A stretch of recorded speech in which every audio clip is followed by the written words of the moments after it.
igisobanuro cyimbitse, izi nyenyeri ziravuga ubumwe Kristo afitanye n'itorero rye rikiri mu isi, kandi biravuze ngo aragaburira umukumbi we nubwo ari mu ijuru, arawumurikira.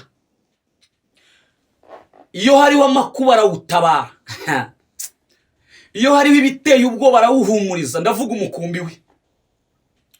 Iyi si ishaka kubagirira nabi, abahagararaho mu mirimo akorera hagati mu bera. Aribwo busobanuro bw'izi nyenyeri,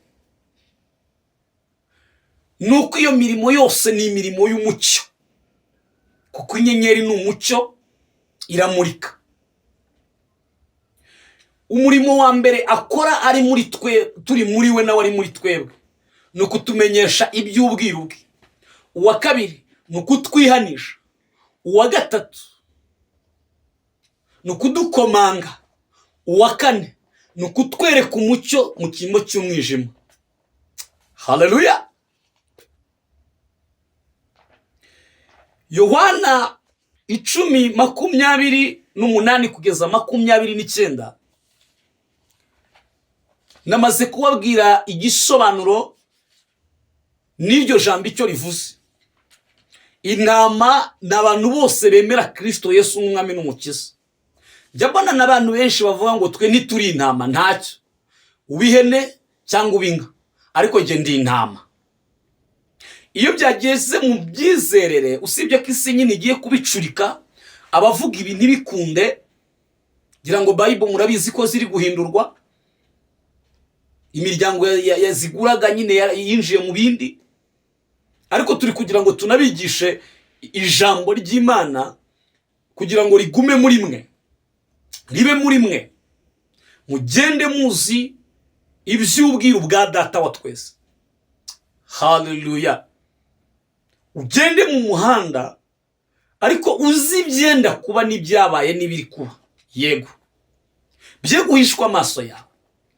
Dawidi yaravuze ngo nibikiye ijambo ryawe mu mutima wanjye kugira ngo ntagucumuraho. Turi bendera ya Yesu iramanitswe, guyaraja huru yacyo watabarahe. Ati yemwe ndaje nimukomere, ko ndi hamwe namwe ninde wabashobora.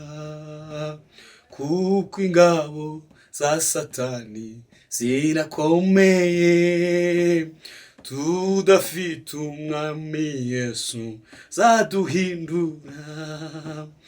Ati yemwe ndaje nimukomere, ko ndi hamwe namwe ninde wabashobora. Shuti mwe dukurikire umucunguzi, tumutumbire twizeye ubutware bwe. Shuti mwe dukurikire cunguzi yo, tumutumbire twizeye ubutware bwe. Ati yemwe ndaje nimukomere, ko ndi hamwe namwe ninde wabashobora.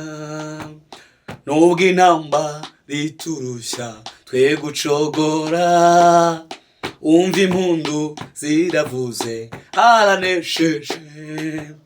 Ati yemwe ndaje nimukomere, ko ndi hamwe namwe ninde wabashobora we. Ati yemwe ndaje nimukomere, ko ndi hamwe namwe ninde wabashobora. Haleluya, haleluya, haleluya. Bera b'Imana bakundwa muri Kristo Yesu, twari turi kuririmba umuririmbyi uri ku mutima wacu, kandi yaravuze ngo nubwo intambara iturushya twe gucogora, umva impundu ziravuze umwami aranesheje. Hariho byinshi mu isi biri kubaho abantu benshi bakagira ngo ahari itorero ryakuwe mu isi none ibyago byaratangiye, ariko siko biri. Itorero rya Kristo riracyari n'ahangaha, ariko nanone amakuru rifite nuko igihe cyegereje ngo ritahe, kuko byanga bikunda ibimenyetso bigaragaza kuza kwe byarihuse kandi biraboneka.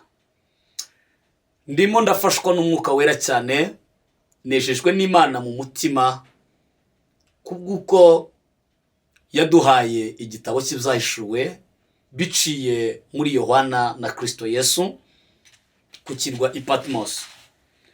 Tumaze iminsi twiga kuva mu gice cya mbere tugeze mu gice cya kabiri, aho tugeze aho turi gusoma urwandiko rwandikiwe itorero rya Efeso.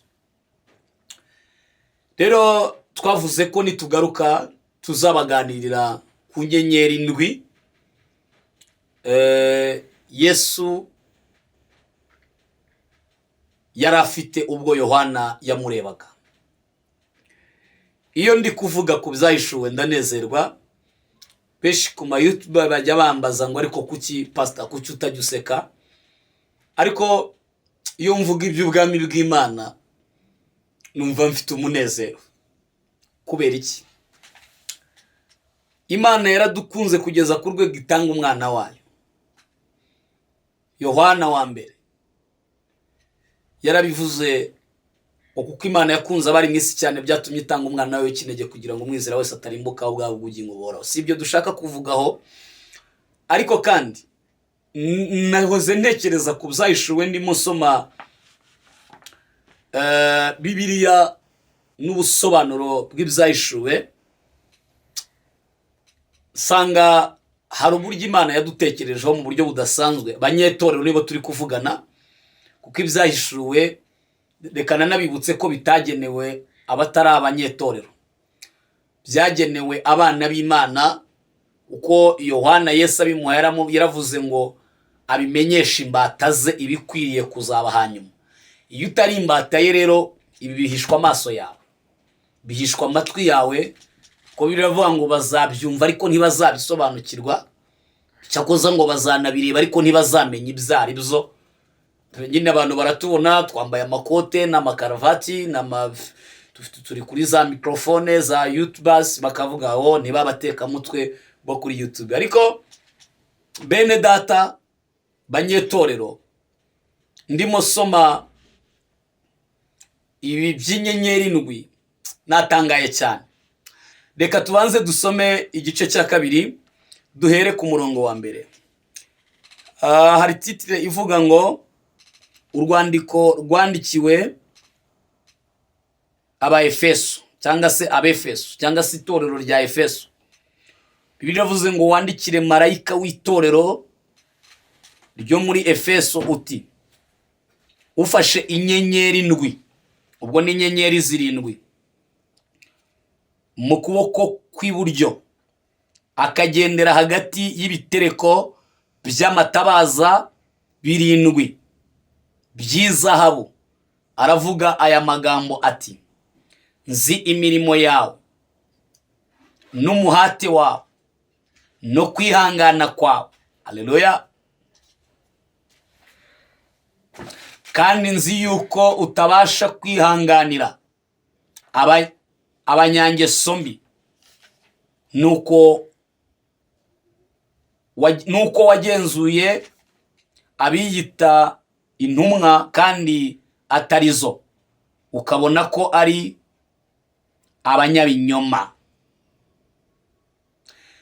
Reka dutangire dusenga Imana. Twari twaririmbye uririmbye abasenze nka karindwi, ariko nanone reka twiragize Imana. Data mu izina rya Yesu Kristo wa Nazareti, Bibiliya ivuga ko Ibyahishuwe tudakwiriye kubigira ubwiru. Bibiliya ikavuga ngo aya magambo yo muri iki gitabo ntuyagire ubwiru. Ntabwo ari byo ukwiriye kubimenya njyenyine, uyu munyamerika unkurikiranye akwiriye kubimenya, uri muri uyu mu diaspora nawe uri muri Europe cyangwa n'ahandi mu bindi bihugu akeneye kumenya ibi by'ubwami bw'Imana. Ndasenze ngo umwuka wera abe hagati muri twe, ntabaringe kuko sinabibasha, ahubwo izina ryawe rimbashishe. Haleluya. Izina ry'Uwiteka rihimbazwe, imirimo n'ibitangaza by'Uwiteka bikoreke. Uhimbazwe ku mwuka wera abanye natwe, undinde kugabanya cyangwa kongera, kuko iki gitabo gisoza kivuga ko azongererwa ibyago bikubye kabiri ibiri muri iki gitabo. Ariko kandi sinshaka kuzacanwaho uwo mujinya, ariko ndabizi ko uri kumwe nanjye urambashisha kuvuga ibitunganye n'ibikwiriye. Urakoze mwuka wera nk'umufasha, ube hagati yacu n'abera, kugira ngo buri muntu wese iri jambo ricumite mu mitima we, yumve iby'ubwiro bw'Imana. Bisabye nizeye kubw'umwami wanjye Yesu Kristo, amen. Ubundi Yohana yabonye Yesu afite inyenyeri 7 ngo mu kuboko kwe kw'iburyo, kandi ngo amubona ari kugendera hagati y'ibitereko by'amatabaza by'izahabu. Mbibutse ko uyu mwami Yesu tuvuga, Yohana amubona na mbere yuko abona izo nyenyeri, yabonye n'umusatsi we, abona n'ikanzu yera, abona n'umukandara, abona n'ibirenge bye. Byose bifite igisobanuro tuzagenda tubasobanurira. Ariko uyu munsi turi kugenda ijambo kurindi, tugiye kuvuga kuri izi nyenyeri n'ubusobanuro bwazo. Izi nyenyeri 7 bwa mbere zasobanuraga imirimo Kristo akorera abera bari muri we. Ibyo wabisanga muri Yohana igice cya 10 uhereye ku murongo wa 28. Haravuga ngo intama zanjye zizijwi ryanjye, iyo nzihamagaye zirita, nanjye iyo zimpamagaye ndita. Bwa mbere igisobanuro cy'izi nyenyeri ni imirimo Kristo Yesu akorera abera bari muri we. Imirimo Yesu Kristo akorera abari muri we. Bivuze ngo igisobanuro cyimbitse, izi nyenyeri ziravuga ubumwe Kristo afitanye n'itorero rye rikiri mu isi. Kandi biravuze ngo aragaburira umukumbi we nubwo ari mu ijuru, arawumurikira. Iyo hariho amakuba arawutabara, iyo hariho ibiteye ubwoba arawuhumuriza. Ndavuga umukumbi we. Iyi si ishaka kubagirira nabi, abahagararaho. Mu mirimo akorera hagati mu bera, aribwo busobanuro bw'izi nyenyeri. Nuko iyo mirimo yose ni imirimo y'umucyo, kuko inyenyeri ni umucyo, iramurika. Umurimo wa mbere akora ari muri twe, turi muri we nawe ari muri twebwe, ni ukutumenyesha iby'ubwiru bwe. Uwa kabiri ni ukutwihanisha. Uwa gatatu ni ukudukomanga. Uwa kane ni ukutwereka umucyo mu cyimbo cy'umwijima. Haleluya. Yohana 10:28 kugeza 29 namaze kubabwira igisobanuro n'iryo jambo icyo rivuze. Intama n'abantu bose bemera Kristo Yesu nk'umwami n'umukiza. Jabana n'abantu benshi bavuga ngo twe nituri intama, ntacyo, ubihene cyangwa ubinga, ariko nge ndi intama. Iyo byageze mu byizerere, usibye ko isi nyine igiye kubicurika, abavuga ibi ntibikunde, ngira ngo Bible murabizi ko ziri guhindurwa, imiryango yaziguraga nyine yinjiye mu bindi, ariko turi kugira ngo tunabigishe ijambo ry'Imana kugira ngo rigume muri mwe, ribe muri mwe, mugende muzi iby'ubwiru bwa data wa twese. Haleluya. Ugende mu muhanda ariko uzi ibyenda kuba n'ibyabaye n'ibiri kuba. Yego, bye guhishwa amaso yawe. Dawidi yaravuze ngo nibikiye ijambo ryawe mu mutima wanjye kugira ngo ntagucumuraho. Kandi izi ntama za Kristo arizo jye namwe araziyegamiza, arazishyigikira, arazishimashima. Ushimashima nabyita gute? Arazikuyakuya. Yes, good. Arazikuyakuya, arazihendahenda. Good. Arazihendahenda. Urakoze Mwuka Wera. Arazishimashima, aho zibabara arashima akunga. Arazuhira, mu yandi magambo arazigaburira, arazuhira, azisukamo amazi y'ubugingo. Muri kumva ubusobanuro bw'inyenyeri ndwi mu kuboko kw'iburyo kw'Imana kwa Kristo Yesu. Arazuhira, iyo ziguye umwuma aziha ijambo rizegura, iyo zitenebutse arazegura. Ayi Imana ndafashijwe. Aziha ubuzima, intama zumva ijwi rye zikitaba, nawe arazizi, aziha ubugingo bwinshi. Ibyo urabisanga mu Baroma 8 umurongo wa mbere kugeza ku wa 3.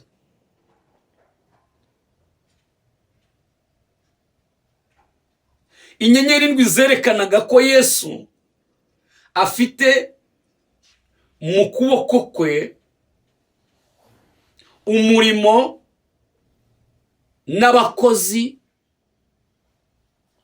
mbese umurimo we awufite mu kuboko kwe, n'abakozi babukora uwo murimo bafite mu kuboko kwe. Haleluya.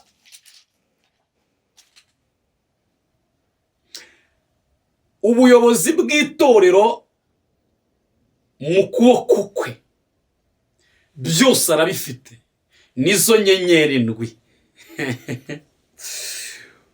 Haleluya. Yesu aramfata we, akankomeza, kuko ankunda bihebuje, arankomeza. Tiyakundi ubugingo bwanjye kubura, yabucunguje igiciro, iteka niwumfata. Yesu aramfata we, akankomeza, kuko ankunda bihebuje, arankomeza. Yesu abagirire neza. Yesu adufite mu kuboko kwe, Yesu adufite mu bugingo bwe. Itorero ntimugire ubwoba. Inyenyeri ndwi mu kuboko kw'iburyo kwa Kristo, Yohana yarazibonye ari ku kirwa Patmos. Nyabuna, ibi byose tubabwira, ibi byose tuvuga, Yohana yarabibonye. Intumwa y'Imana Yohana yarabibonye. Mbega iby'igiciro cyinshi, mbega ibintu birenze amabuye y'igiciro gikomeye, mbega ibintu birenze ubutunzi bw'amafaranga n'ibindi, n'amazahabu n'amadinari, mbega ibintu birenze amadolari, mbega ubutunzi butagira akagero, gutunga Kristo Yesu. ni umugisha ukomeye, ni umugisha udasanzwe. Ndababwiza ukuri, Yohana abibona mu kanwa ke, mu kanwa ka Kristo, yabonye havamo ijambo ry'Imana rimeze nk'inkota ityaye, yamugiye impande ebyiri cyangwa y'impande zombi. Wabibona mu Baheburayo ibice 4 umurongo wa 12 kugeza 13. Kandi ndagira ngo mbamenyeshe ko Yesu ngo yari afite uburanga budasanzwe. Yohana amubona, kandi ngo ubwo buranga bwe bwasaga n'izuba. Ibaze nawe, nyine kureba byari bigoye.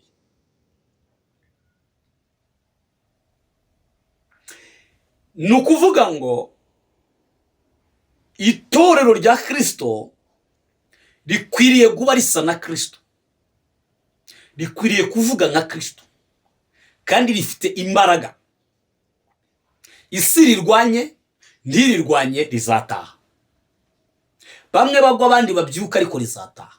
Abakandida b'ijuru barahari. Rero bene data bakundwa muri Kristo Yesu, Imana ibiteho kandi Imana ibagirire neza, Imana ibagure, Imana ibarwanirire. Bibiliya yavuze ngo ku murongo wa 2 ngo nzi imirimo yawe n'umuhati wawe no kwihangana kwawe. Bene data, niba hari abantu bari kurenganwa, niba hari abantu isi idashaka, niba hari abantu bafite intambara z'uburyo butandukanye, ni abantu bizera Kristo by'ukuri. Ariko kandi nubwo bimeze bityo, Yesu aravuze ngo azi imirimo yacu no kwihangana kwacu. Haleluya! Burya bijya bitutse utukwa, Yesu yabonye kwihangana kwawe. Kwa kundi utotezwa umuhorwa, yabonye kwihangana kwawe.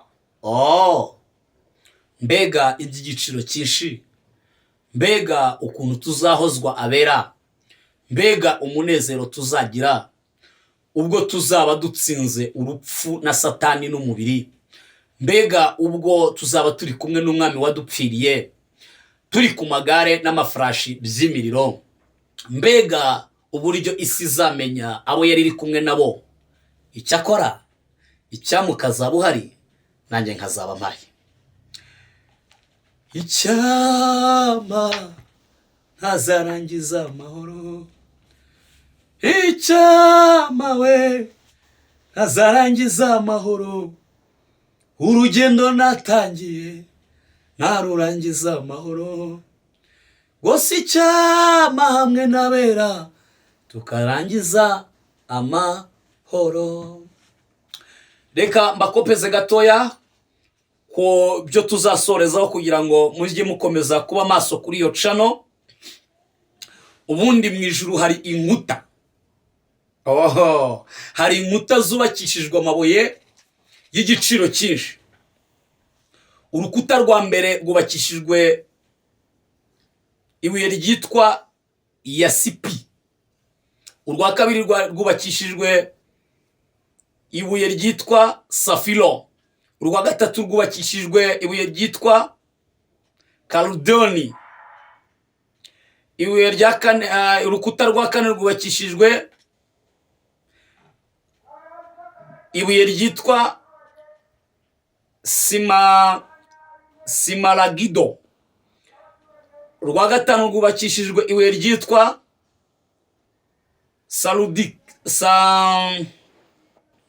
saludoniki. Gatandatu rwubakishijwe saludiyo. Karindwi rwubakishijwe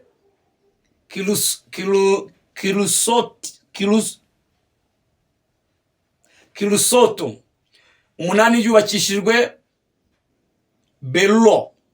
tugarukiye kuri urukuta rwa munani, tuzongera tubabwire izindi nkuta enye zisigaye, amabuye azubakishije, niwo tuzanasoreza igitabo cy'ibyahishuwe, kubera ko iyo bavuga ngo tuzabona ibyo amaso atigeze kubona, birasobanuye ngo tuzabaho ubundi buzima. Abera dufite ibyiringiro, ntimucike intege, mwihangane, ntimukangwe nimuhaze intambara, inshuti z'umusaraba, ntimukangwe n'abakora ibibi, inshuti z'umusaraba, ntimukangwe nimuha n'ibindi by'iterabwoba ry'abadayimu. Oya, twebwe no mu rupfu tuzabaho dufite ibyo byiringiro kandi bifite ubugingo. Turi intumwa mu cyimbo cya Kristo, uko bamugenje niko bazatugenza, ariko kandi twe ntabwo ibyiringiro byacu birangirira inaha. Mu bundi buzima natwe tuzagarukira abantu, ducira imanza abari mu isi. Murakoze, mwari kumwe na Pastor Evode. Imana ibiteho, ibahe umugisha mwinshi, ibane namwe, ibakomereza amaboko. Ngira ngo inimero yacu iri hasi aho ngaho, mujye mutwandikira tuganira ijambo ry'Imana. Ibyo mutasobanukiwe, abifuza ibindi bisobanuro ku gitabo cy'ibyahishuwe, mwazaduhamagara. Nababwiye ko tuzatumira abantu b'Imana batandukanye, ariko kandi sindanabona abantu bashyigikira igikorwa turi kuvuga. Munatwandikire muri comment hasi, mujye mutubwira niba ibyo turi gukora biri kubageraho, tutazamera nk'abacurangira abahetsi, kuko tuba dufite akazi kenshi kandi gateye ubwoba muri kino gihe giheruka isi cya nyuma. Dufite ibyo gukora byinshi, mu gihe abantu baba batabikurikiye kandi tuba twafashe umwanya uhagije tukandikisha izi impapuro, tugafata umwanya wo kubisengera, tuba turi guta umwanya. Rero mwandike hasi nimba turi kumwe muri iki gitabo cy'ibyahishuwe. Buri muntu wese turi kumwe yandike comment hasi, akora like, yerekana ko turi kumwe muri iki gitabo cy'ibyahishuwe, kuko gusobanura ibintu biravuna cyane, bidufata umwanya munini cyane. Rero Imana ibagirire neza, ibambike imbaraga, ibane namwe. Mana, ndagushimiye kubw'abana bawe, turasenze ngo umwuka w'Imana aganze ategeke. Urakoze, ni mu izina rya Yesu Kristo, umwuka wera akomeze gukora imirimo n'ibitangaza. Amen. Shalom, shalom, shalom.